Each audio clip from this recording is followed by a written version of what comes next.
It was like 3 years ago, if my memory serves me right. She was in despair over the oppressor's sight. I think they shot another kid. Obviously, they denied what they did.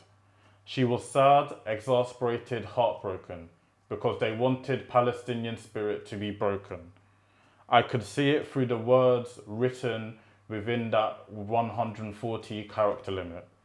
The tweet was loaded with the helplessness of the effects of what the Israeli police do when their guns are loaded, with the trauma of seeing her ends come to an end.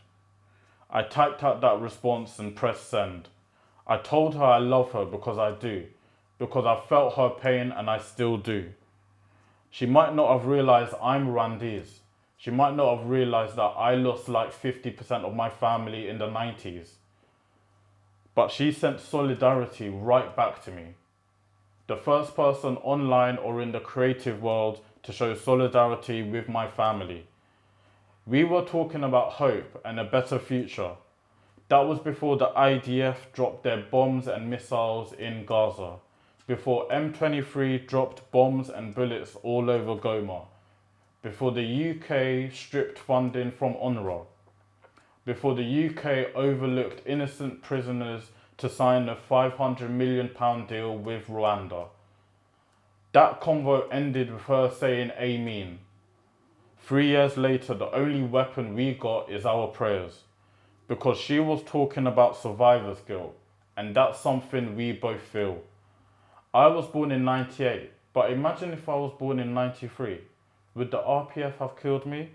If I was born in 1990, would I have survived the civil war before the madness happened? I'm writing this poem on the 15th of May.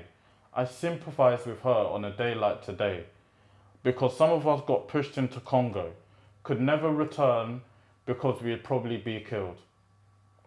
So they got left with no choice but to keep going west. Am I wrong for blaming countries in the West?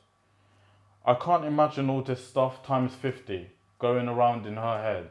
She must struggle to sleep comfortably in her bed, just woken up by the pictures of her people in makeshift tents.